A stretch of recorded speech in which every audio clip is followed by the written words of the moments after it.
types of magnetic material. So based on the behavior in the external magnetic field, that is when we will apply magnetic field from external side, okay, then how will they behave? Depending on that, the substances can be divided into different categories. So here we have total 1, 2, 3, 4, 5, total 5 types. So we will focus on each of these type of magnetic material in detail, okay. So first is diamagnetic substance. So when we are talking about diamagnetic substance, we have to remember that they are weakly repelled by the magnetic field, okay. So there will be repulsion, but remember this is weak repulsion, and they are weakly magnetized in a magnetic field but in opposite direction. So that is the reason that they are weakly repelled, because the direction of the field generated, that is in the opposite direction, and it is shown by those substances where all the electrons are paired. So to identify diamagnetic compounds, this is not very difficult. We can easily identify them. So if there are no unpaired electrons, that means it will be diamagnetic. Pairing of electrons cancels their magnetic moment. So that is the reason that they ultimately lost their magnetic character, because all the electrons are paired. So there is only very weak magnetization which is ultimately left, okay, because all the magnetic character that is cancelled because of this pairing of electrons. So magnetic field of one electron, that will be nullified by the magnetic field of other electron. So here we have diamagnetic substance here, okay. So south pole and north pole, just like bar magnet. So when placed in magnetic field, the lines of force of magnetic field, so these are the lines of force of magnetic field. So what they will do, they will tend to avoid the substance. So that is why the lines are not moving towards this substance, okay. They are moving, they are trying to avoid. So that is why the lines are like this. If it is attracted, then the lines should pass through the material, but the lines of force, they are trying to avoid the substance. So this is diamagnetic substance, and we have some examples here: water, sodium chloride, argon, benzene, etc. Fine. So just check whether there is all the electrons paired or not. So if it is paired, then it will be diamagnetic substance. Paramagnetic substances. Now in case of diamagnetic, what we have seen, it is weakly repelled, but now it is weakly attracted by the magnetic field, okay. So paramagnetism, it is because of presence of one or more unpaired electron. So this is very important criteria, that substance, it will show paramagnetism only when there is at least one unpaired electron must be there. If it is not present, then it cannot show paramagnetism, okay. And they are magnetized in a magnetic field in the same direction, not in opposite direction, okay. And they lost their magnetism when magnetic field is removed, okay. So they can show magnetism only in the presence of magnetic field. So it is not permanent, it is temporary. And these are some examples. If we consider them carefully, you will see that there is always unpaired electron, at least one unpaired electron, otherwise paramagnetism is not possible. So when they are in absence of magnetic field, all these small electrons, if we consider as dipole, they are randomly arranged. So this is totally random. But when we are providing the magnetic field, most of the electrons, that is maximum electrons, are towards the direction of magnetic field. Only some electrons you can find it is opposite, but most of them are towards magnetic field. So that means that the net effect is attraction towards the magnetic field, okay. But suppose if this opposite direction and in this direction, if these two directions are equal in number, then there will be no net magnetic field. But as this number of electrons are very low, mostly it is in the same direction of magnetic field, so that is why they will be weakly attracted. It is not strong attraction, but it is weak attraction. And remember, this is temporary. When we will remove the magnetic field, they will also lose their magnetism. Third category, ferromagnetic substances. Now this category is basically the most that is their magnetic field is very strong.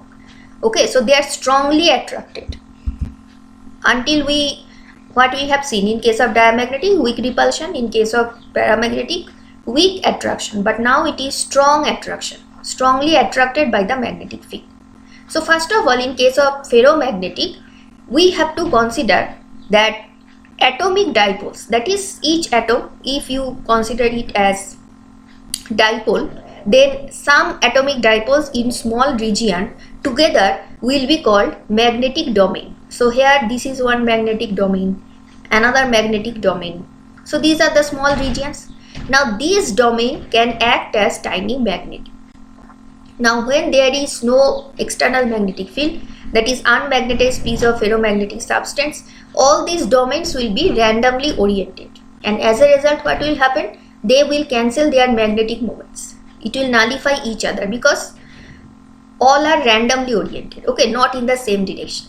But if now we apply magnetic field, what will happen? Now see, all these domains, their direction are towards the same side. So now they are properly arranged.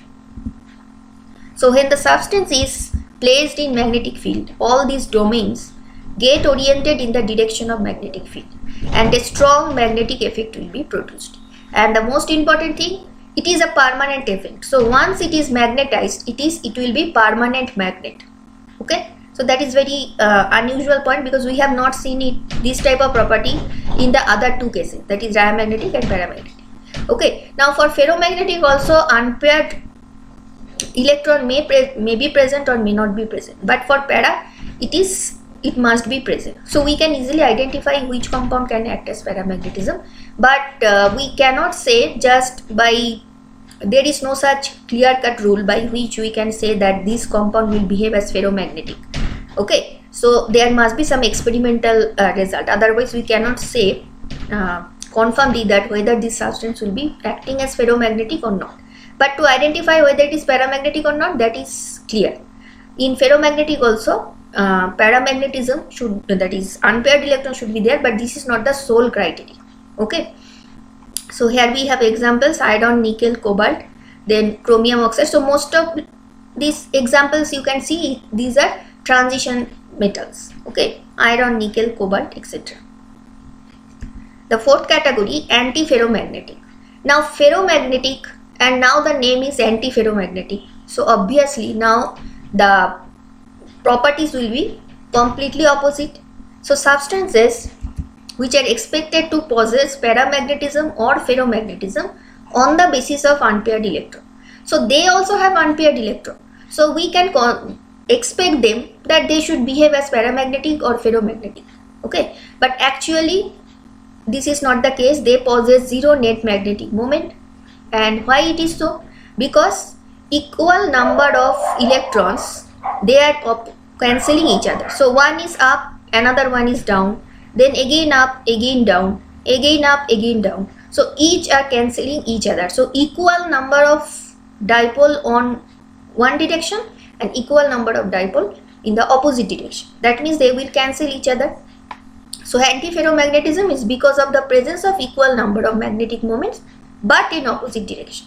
So though even if there is presence of unpaired electron, but we cannot expect paramagnetism or ferromagnetism because it depends on, in spite of the presence of unpaired electron, how these dipoles are arranged. That is important. So based on their arrangement, they will have different category. Okay, so in antiferromagnetic there is no net magnetic moment and each dipole is cancelling the other dipole. Examples, mostly under this category you will see that it is they are oxides of transition elements. Okay, so all are here, all these examples are basically oxides. Okay, in the previous case, that is ferromagnetic, we have seen they are mostly transition metals, but now they are mostly oxides.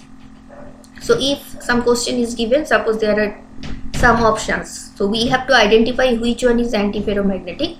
So if you remember that mostly these are oxides, so again I am saying this is not the sole criteria, but mostly oxides of transition elements, they act as antiferromagnetic substances. Ferrimagnetic. Now, substances which are expected to possess large magnetism on the basis of unpaired electrons, but actually have small net magnetic moment. So our expected result should be that they should have large magnetism on the basis of unpaired electrons. But it is, in spite of having unpaired electrons, it is having very small net magnetic moment. Okay. So the magnetic moments of the domains in the substance are aligned in parallel or anti-parallel, but that we have also seen in case of anti-ferromagnetic, right? That one is up, another one is down. But here the difference with anti-ferromagnetic is that not equal numbers of dipoles are up and down. So here you can see these 4 are up, only 2 down. So not in equal number. So that is the reason that parallel and anti-parallel alignment in unequal numbers. So the ultimate result is they are weakly attracted by magnetic field as compared to ferromagnetic substance. So in case of ferromagnetic substance, we have seen that it is strongly attracted to magnetic field, but here it is weakly attracted, just like paramagnetic substances. These substances also lose ferrimagnetism on heating and become paramagnetic.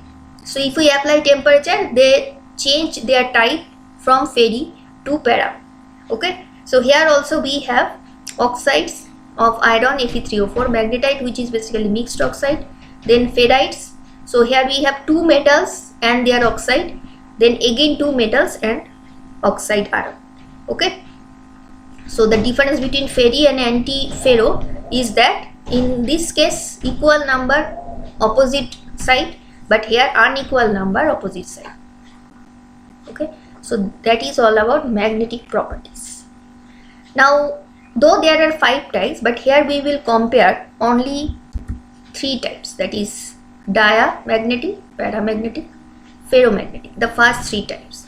So this is weakly repelled. So this picture we have already seen. Here the lines of force are trying to avoid the substance. In the second case, it is weakly attracted.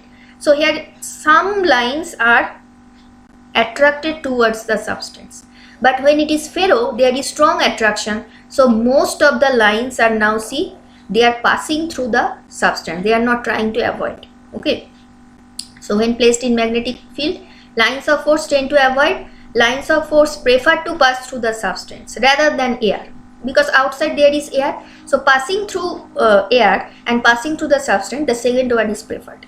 And the last one is strongly attracted, so lines of force tend to crowd. Now there is a crowd in the specimen. Okay, so it is weakly repelled, weakly attracted, and the third one is strongly attracted, and these are their corresponding pictures.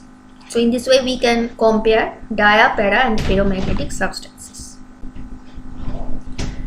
Now we have seen electrical properties of solid, magnetic properties of solid, and the last property of solid, that will be dielectric properties. So first of all, we have to know what is dielectric materials. Then we will see what are dielectric properties. But first you have to know how dielectric materials are generated. So basically we know what is insulator. So in insulator, we have seen that electrons are localized. They are not available freely so that they can contact. So localized means electrons are at a particular position, they are fixed. Their position is fixed. They are not delocalized. They are not free. So this is the case of insulators. But when we will call it dielectric material, dielectric materials are actually electrical insulators, but they can be polarized when we are applying electric field. So when there is no electric field, it is simply insulator. But when we are applying electric field, here we have applied electric field, now there will be polarization. So these are the polarization, negative charge on one side, positive charge on the other side. So a dipole is created. That is why this process is polarization. Now the insulators are kept in a strong electric field, then the electrons and the nucleus of the atoms of an insulator are pulled in opposite direction. So this is the positive side of the electric field, this is the negative side. So towards the positive side, all these electron densities, they are present, and in the negative side, all the positive charge densities are present.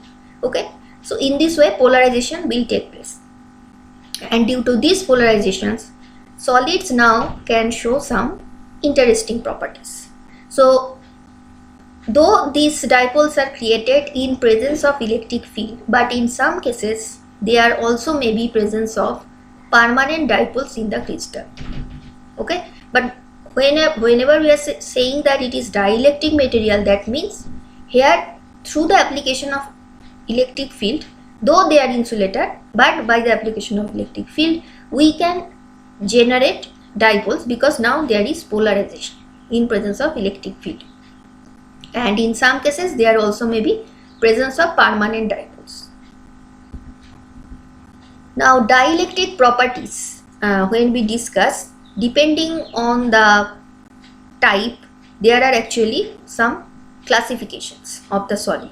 So the first type of dielectric material is piezoelectricity. Now piezo, this word is basically coming from pressure, so we can also call it as pressure electricity. So here we will see that when we are applying pressure, then there is some dielectric properties generated.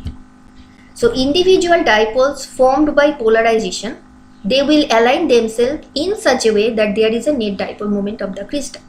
So when we are applying mechanical stress, okay, so here we are applying force, applied force.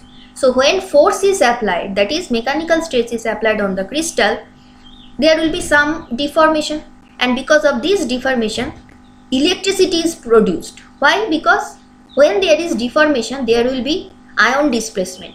Now the ions are not at their original position, they are changing their position.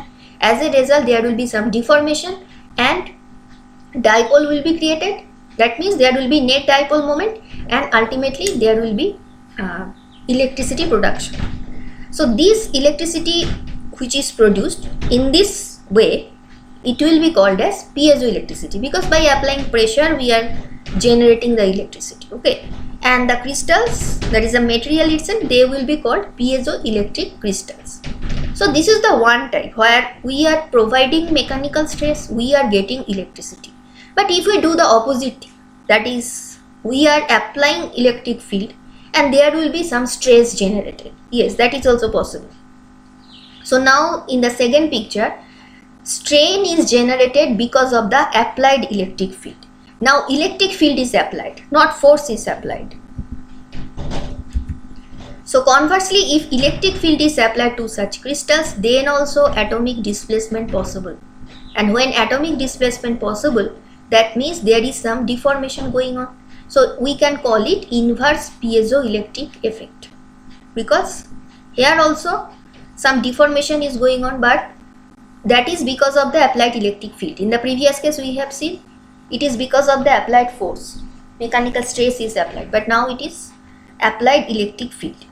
So that is why we are calling this inverse piezoelectric effect. And here because of this applied electric field, some deformation will be present and that will lead to mechanical strain. So ultimately there will be generation of strain. Examples are titanates of barium and lead, lead zirconate, PbZrO3, ammonium hydrogen phosphate, NH4, H2PO4 and quartz. These are some of the examples of materials where piezoelectricity is possible. Next is pyroelectricity. So some piezoelectric crystal that we have just discussed, when heated, they can produce small electric current. So this electricity is produced because of heat that we are providing. So that is why it is called pyro, because the word pyro, that is related to heat. Pyroelectric crystals are naturally electrically polarized, and as a result they contain large electric field. So naturally there is already some electrical polarization. Now when we are changing the temperature, position of the atoms will change, and as the position of atoms in the crystal structure is changing, then polarization that was present before the application of temperature, that polarization of the crystal also will change, and ultimately there will be generation of voltage across the crystal.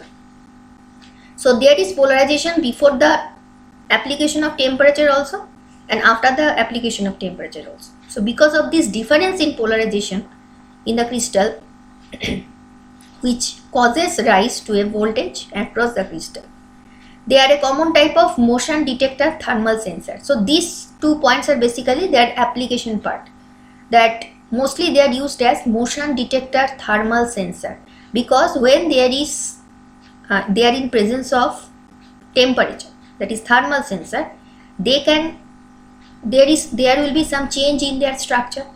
That means by that change in structure we can identify that there is some temperature effect present. So in this way it can detect movement of human being, animals or objects. Very good example is there are some non-contact thermometer that we use, that is without touching we can measure whether there is temperature present or not. Okay, so this is non-contact thermometer and it works through infrared. Fine. So this is also actually the application of pyroelectricity. Okay, so basically in presence of heat there will be some change in polarization and there will be generation of voltage. Okay, next type is ferroelectricity. So some piezoelectric crystals have permanent dipoles. So from the name you can see that this ferroelectricity, this is as if the analog of ferromagnetism that we have just discussed. Okay, so piezoelectric crystals, some piezoelectric crystals have permanent dipole, that we have already, this point we have already seen in case of piezoelectric crystals, which is not generated, it is already present, that is permanent dipole. So that means even in the absence of electric field they can retain this arrangement of dipoles. So when we are applying external electric field, the direction of polarization of the dipoles in these crystals, that will be reversed. Okay, so ferroelectricity, it is analog of ferromagnetism, and there is also anti-ferroelectricity. So in anti-ferroelectricity the dipoles align themselves in such a way that alternately they point up and down. So ultimately they will cancel each other's dipole moment. So the crystal does not possess any net dipole moment. So this anti-ferroelectricity, it is basically analog of anti-ferromagnetism, and ferroelectricity, that is the analog of ferromagnetism. So here we have all the examples, and example under anti-ferroelectricity category is lead zirconate. So such crystals are said to be anti-ferroelectric because their behavior is just opposite to that of ferroelectricity. So here one is up, another one is down alternatively, but in case of ferroelectricity, direction of polarity of dipoles in this kind of crystals can be reversed. So all are now in the reverse direction, that is all are in the same direction. Fine. So this is ferroelectricity and anti-ferroelectricity difference. Now we will discuss some problems. So what is the problem is saying, in beryllium oxide which is having zinc blende structure. Now zinc blende structure is given here. Zinc blende is basically ZnS. Okay. So ZnS structure is like this, where these anions are large spheres, that is S, and here we have 4 cation. So obviously smaller in size, so it will be cation. So in this beryllium oxide crystal, Mg2 plus ion is introduced in available tetrahedral voids. That means originally all the tetrahedral voids are not occupied. Only some tetrahedral voids are occupied in this type of crystal. So here we can see this is actually FCC type. Why it is FCC? Because anions are placed in the lattice point, and FCC, what are the lattice point? All the 8 corners, 1, 2, 3, 4, then 5, 6, 7, 8. So these are the 8 corners, and also 6 faces, center of 6 faces, 1, 2, 3, 4 and 5, 6. So all these are the actual lattice points, and in lattice point mostly anions are residing. Okay, and in the void generated, we know in FCC there are two types of voids, octahedral voids and tetrahedral voids. So there are total 8 tetrahedral voids. So among 8 tetrahedral voids, here we have only 4 tetrahedral voids occupied by cation. That means other 4 tetrahedral voids are still vacant. So in that vacant voids, basically Mg2 plus is introduced. Now after doing so, ions are removed from a single body diagonal of the unit cell. So after doing this, what will be the molecular formula? Here we have some options. So single body diagonal, that means there are two types of diagonal possible. One is phase diagonal, another one is body diagonal. So if it is phase diagonal, it will be simply like this. But if it is body diagonal, now it will start from here and it will move through inside the crystal and it will reach here.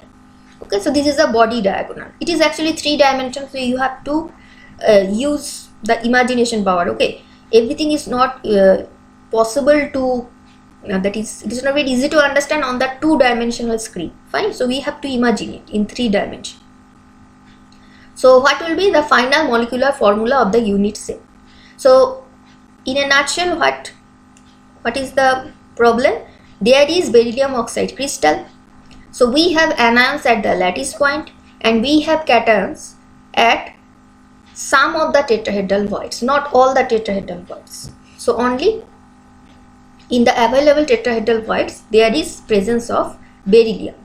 Now in the vacant tetrahedral void we are introducing Mg2 plus cation. So now all the tetrahedral voids are occupied. 4 tetrahedral voids Mg2 plus, 4 tetrahedral voids Be2 plus. Okay.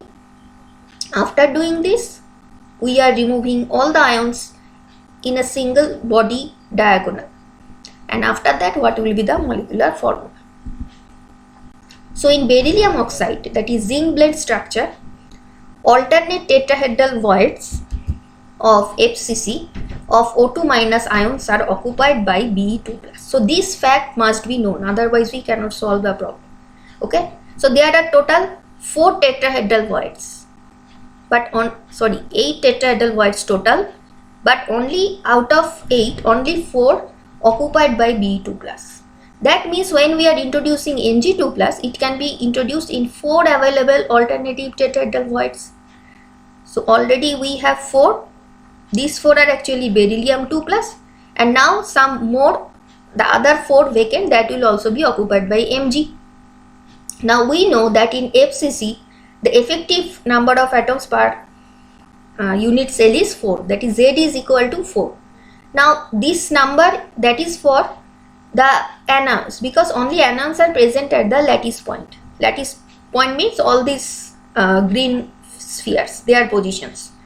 So Z is 4, that means in unit cell the number of oxide ions we will consider 4, and 4 tetrahedral voids occupied by B, 4 tetrahedral voids occupied by magnesium.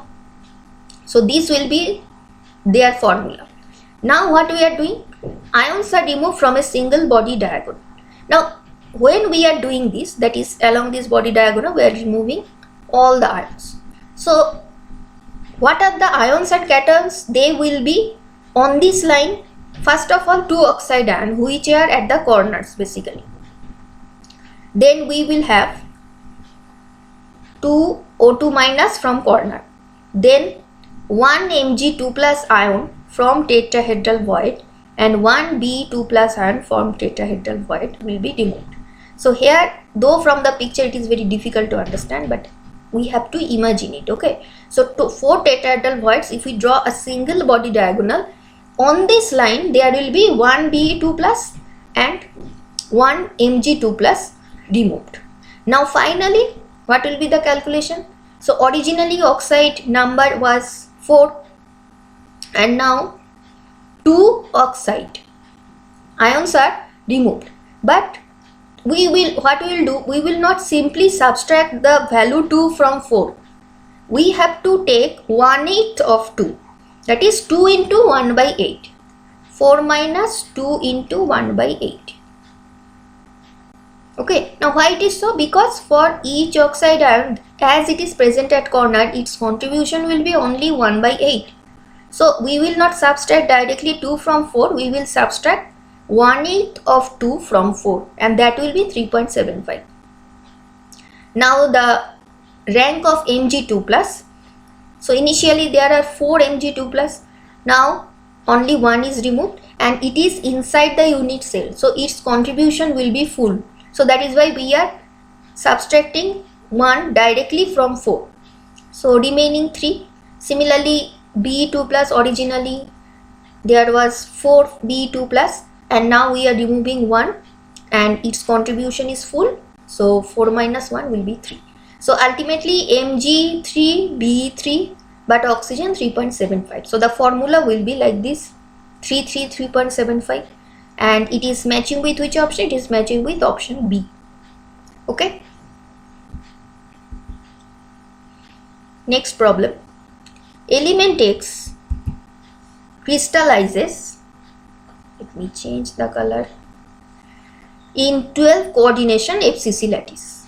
Now when we are applying high temperature, now the coordination number from 12 it will reduce to 8 because we have applied temperature, and it will be BCC lattice.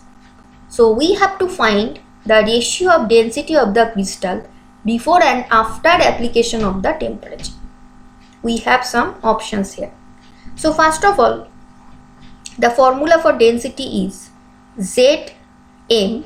Z is the effective number of atoms per unit cell, m is the molar mass, A cube, where A is edge length and Avogadro number. Okay. Now we will consider D1 for FCC. Suppose the value is D1 density and D2 for BCC. Okay. And for FCC the edge length is A1, for BCC the edge length is A2. Okay. Now another thing that we have to here mention, that A1 for FCC is actually 4R divided by root 2, where R is radius of the atom, and for BCC it is actually 4R by root 3. Okay, so this first we have written all this because all we have to put in the equation. So first, now what we will do, we will take the ratio of density, that is D1 is to D2, because D1 it is before application of temperature, which is FCC, and D2 is after application of temperature, which is BCC. So D1 is to D2. Now what we will write, Z for FCC is 4, right? So 4 into M divided by A1 cube Na. Then Z for BCC is 2. M will be same because element X is same. Now it is A2 cube into Na. So M will be cancelled, Na will be cancelled. So ultimately what will remain, 2 by A1 3 is to 1 by A2 3. Now in place of A1 and A2 we will put 4R by root 2 and 4R by root 3. So putting 4R by root 3 root 2 is to 1 by 4R by root 3. Okay, and this is actually whole cube. Now 4R cube present in both sides, so 4R cube will be cancelled and it will be 2 divided by 1 by root 2 cube, 1 by root 3 cube. Now root 3 cube means 3 root 3 and root 2 cube means 2 root 2. So ultimately it will be 2 root 2 whole 3. Actually here options are given in this way, so we don't have to write, that is we can keep the cube, we don't have to do the full calculation, is 2 root 3 whole cube. So basically it is matching with option D. Actually, whenever there is options given in the question, it is better we look at the options, how the answers are given. So here it is given in cube form, so we do not have to do the calculation of root 2 cube, which is basically root 2 multiplied by 3 times. So this is actually 2 root 2, but that we don't have to do because answer is given in this format. Okay, so directly we can write it, so it is matching with option D. Okay, this is the ratio of density. Suppose if the answer is given in number, that is 1 point something or 2 point something, then we have to do the full calculation. But here, after when we will reach at this position, we can easily see that it is matching with option D. Okay. Now in this question, we have multiple correct answers. So more than one answer may be correct. Here we have a table, some data are there. So these data given below will be used to find the type of cubic lattice to which the crystal belongs. So which of these crystallizes in FCC unit cell? So we have total 4 elements. Okay, and for each element, edge length is given in picometer, density is given in gram per centimeter cube, and atomic mass is given in gram.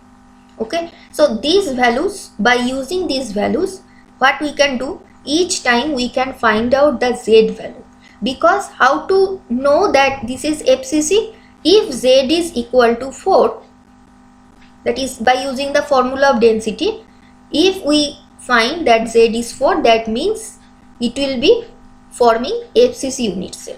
So basically here we will find out Z 4 times for silver, aluminium, copper and sodium. And the formula for D is Zm A cube Na. So Z will be equal to D A cube Na divided by N.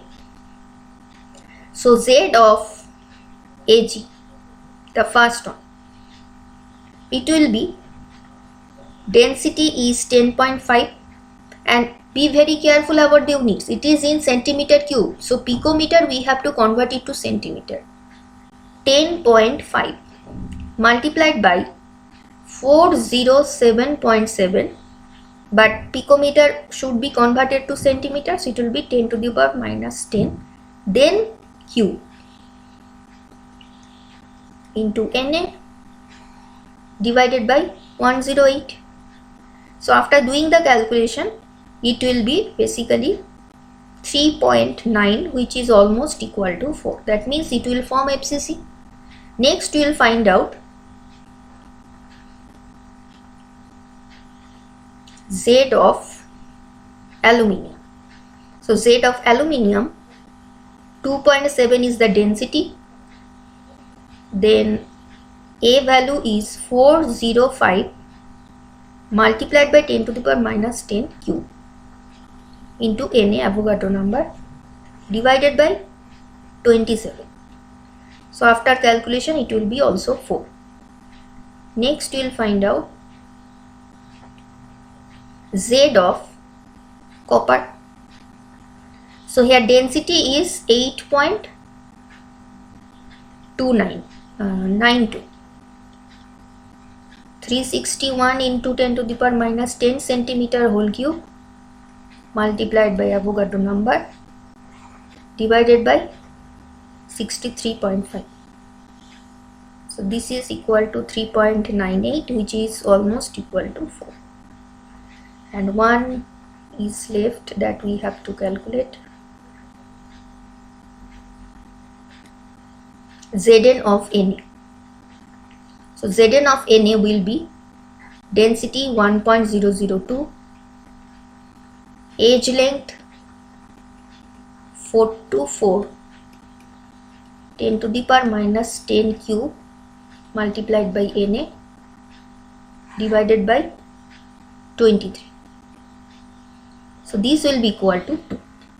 So basically what we are getting is 4 for the first one, 4 for the second one, for the third one also. So only in case of sodium, it is not FCC, it is basically 2, that means it will be BCC.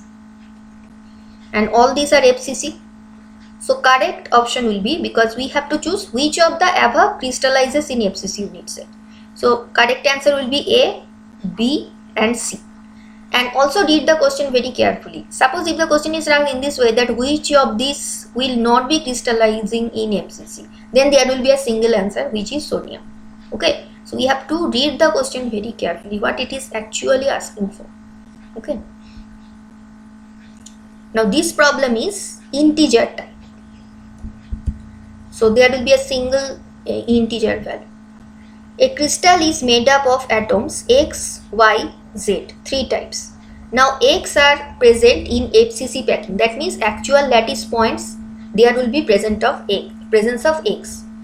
Y will be occupying all the octahedral voids and Z will be occupying all the tetrahedral voids. Okay, if all the atoms, so up to this we know what are the positions they are occupying. After this, now what we are doing, all the atoms along 2 body diagonals will be removed. So there are body diagonal that we have seen, that is inside the cube. If we attach 2 corner, opposite corner, then we will get the body diagonal. So the ratio of sum of effective numbers of atoms of Y and Z to the effective number of X, basically the ratio of Y plus Z by X, capital X, this is equal to X by 1, and we have to find this value. So the ratio we have to express in such a way so that the denominator is 1. So X value will be some integer. So this, that is after the removal of body diagonal, some atoms of Y and Z will be removed actually. Okay, so their number will decrease, so the ratio will also change. So here we have the picture of all the voids. So this is basically FCC. Okay, that is already given here. So FCC, the position of X is basically all these lattice points. These are actually X. So all the 8 corner, and there are 6 face. 8 plus 6, total 14 will be there. Okay.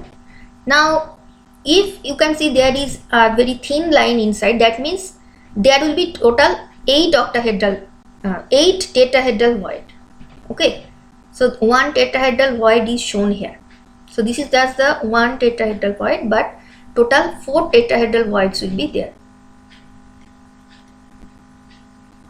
Sorry, 8, not 4.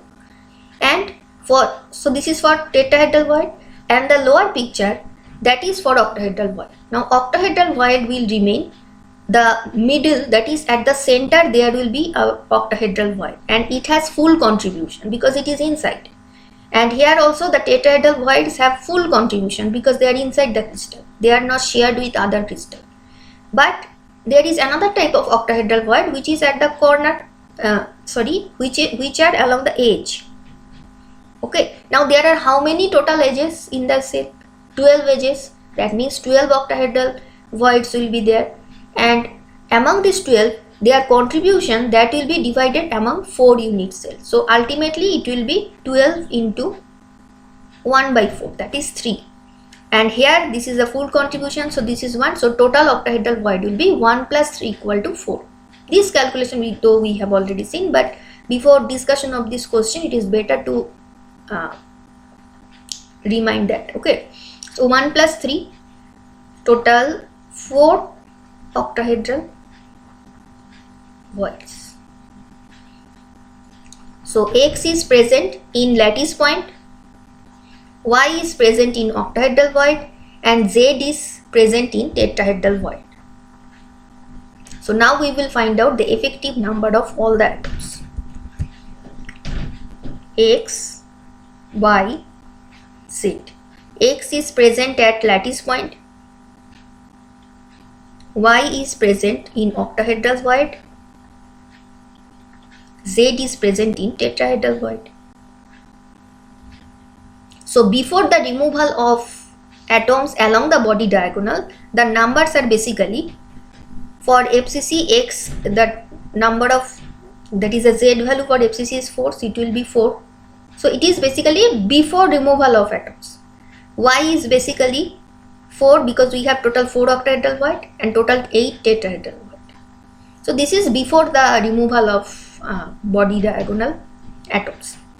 Now when we are removing the body diagonal, so body diagonal, if we draw in this picture, this is one body diagonal. So we are joining these two center. Another body diagonal if we are joining these two center. Okay. So basically, how many total X atoms will be now deducted? It is actually 4. 4. These 4 are basically X. So now they are removed. But their contribution is not 4. It is only 1/8 contribution. So that is why 4 minus 4 into 1/8. And it will be 7/2. Now for Y, effective number of atoms. So initially it is 4. So 4. And when we are considering, we are removing the, that is atoms along the two body diagonal, there will be actually removal of one octahedral void. Okay, because see, this is the central octahedral void. So in both body diagonal, this octahedral void will be actually removed, not these edge octahedral voids will be removed. So in both body diagonal, there is a common octahedral void that is removed. So that is why it is 4 minus 1, 3. Now come to the tetrahedral voids. There are 8 tetrahedral voids. But along the body diagonal, how many tetrahedral voids we are getting? Basically here we have one tetrahedral void, the number 2, and along this body diagonal 1 and 2. So it is actually total 4. So it will be 8 minus 4. So after the removal of body diagonal atoms, these are the numbers. Now we will take this ratio. So Y plus Z will be 3 plus 4. And in place of X, we will write 7/2. So this is basically 7/2. That means 7 into 2/7. So it is 2:1. So X value is basically 2/1. That means this X is, what is the value of X? It is 2.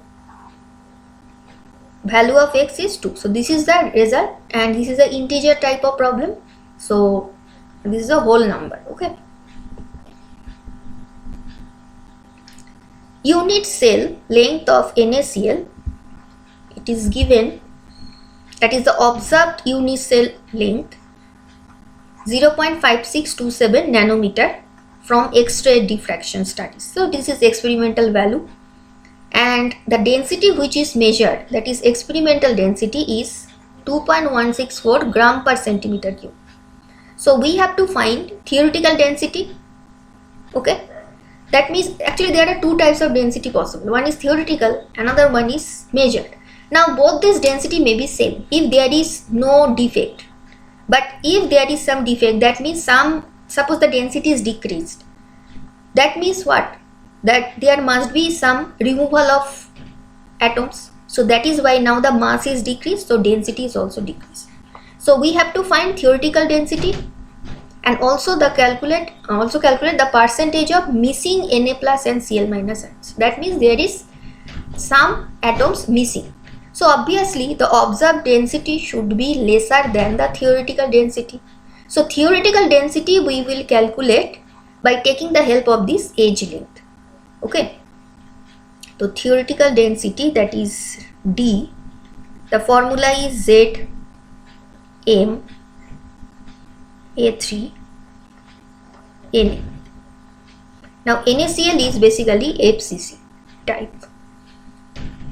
4 into, in place of M, what we will write? The mass of Na and Cl. So it is 23. This is 35.5. So it will be 58.5. 58.5. Now be very careful about the units. It is given in nanometer, but if we want to compare the density with the measured density, we must calculate D in terms of centimeter unit. So nanometer, we will convert it to centimeter. So it will be 0.5627. We are converting it to centimeter, so it will be multiplied by 10 to the power minus 7. If it is meter, it is 10 to the power minus 9. Just remember from this N, nano. Nanometer means it is related to 9. So when you are converting nanometer to meter, you have to multiply 10 to the power minus 9, but here it is centimeter, so it is minus 7 whole cube into n. And after calculation, the value will be 2.18 gram per centimeter cube. Now compare these two values. This is the observed, this is the theoretical. That means observed is lesser than this, so some ions must be missing. Okay. Now theoretical density we have already calculated. Next, what we will do, percentage of missing Na plus and Cl minus ions. Okay. Now Z value for FCC we know it is 4. Okay. So now as some ions are missing, Z value must be decreased. So we will now find out the new Z value. And how we can find the new Z value? By putting this observed density, because this is a theoretical density. If we are using this density for calculation of Z, it will be basically 4. But when we will be using this density for calculation of Z, now Z value that we will get, that will be lesser than this, because now the effective number of atoms per unit cell is decreased. That is why. So now we will find out the new Z. Suppose it is Z1. So D into Na into A cube. So this D is basically D1. This is D1. This is simply D divided by M. So D1 is 2.164 multiplied by Na, and A, just put this value 0.5627 10 to the power minus 7 to the power 3. M is 58.5. So this will be equal to 3.969. Okay. So how to understand the percentage missing units? First we will find out the missing units. So missing units will be Z minus Z1. That means 4 minus 3.969. And this is equal to 0.031. So percentage of missing will be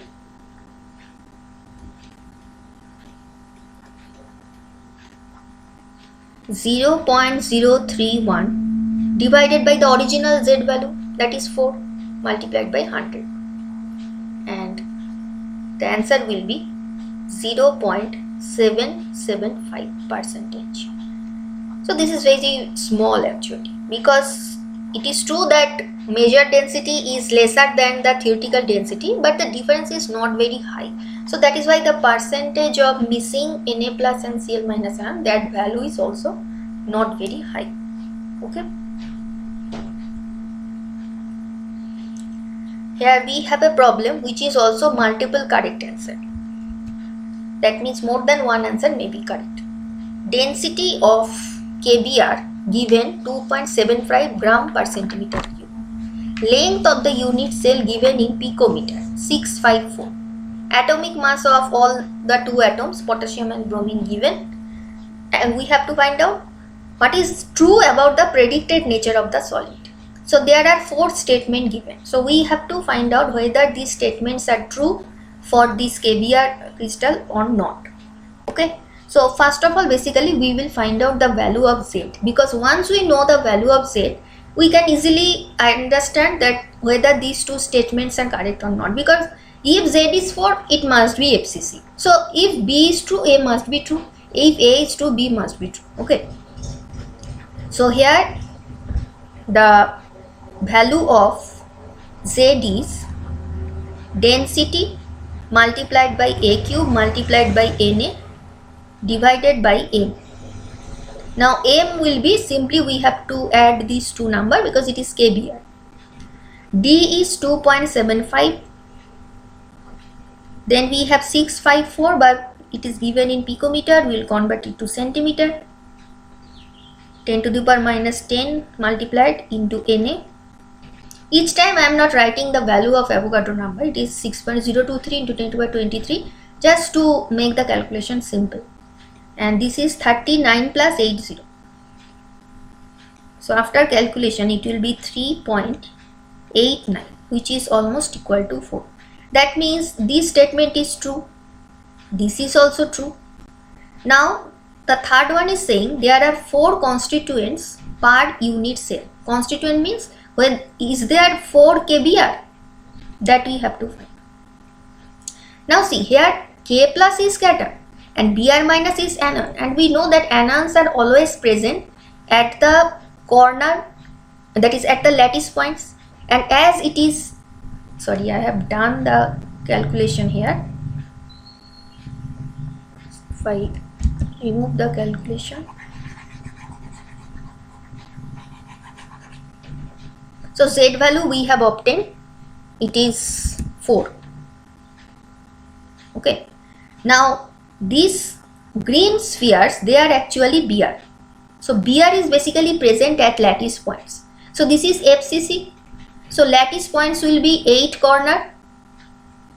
Lattice points will be 8 corners and 6 face center. So these are the positions of anion Br minus. And this FCC, you can see that the cations, that is K plus, that is all these cations are present in octahedral voids. So K plus, we know that cations can remain in tetrahedral void or octahedral void, but if the cation is very large in size compared to anion, then they will remain in octahedral void. But if the cations are very small, they will remain in tetrahedral void. But here our cation is larger in size, so they will be remaining at the octahedral void. Okay, so here Z is 4, that means per unit cell Br minus number will be 4. And to maintain electrical neutrality, with 4 Br minus there must be 4 K plus. That means per unit cell there is presence of 4 kBr. And here it is written that there are 4 constituents per unit cell, which is true. So third statement, that is also true. And the last statement is saying there are 8 ions at the corner and 6 at the centers of the faces. So this is also true. And this ion is basically the anion. Fine. So here the picture I have added, it is because of, so that we can understand it very simply. But actually with the question the picture is not given. Okay. So this is the picture of FCC type where the cations are occupying all the octahedral voids, not the tetrahedral voids. So there are 8 ions at the corner that we have already seen. These are the 8 anions and 4 at face. 1, 2, 3, 5, 3, 4, 5, 6. So 6 at face. So that is center of face basically. So this statement is also true. So here all are true.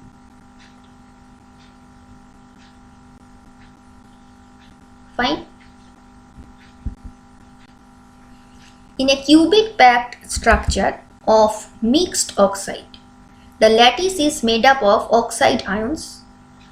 Lattice is made up of oxide ion means at the lattice point there is presence of oxide ions. Most of the time lattice point they are occupied by anions only. So oxide is anion. So at the lattice point oxide ions are present.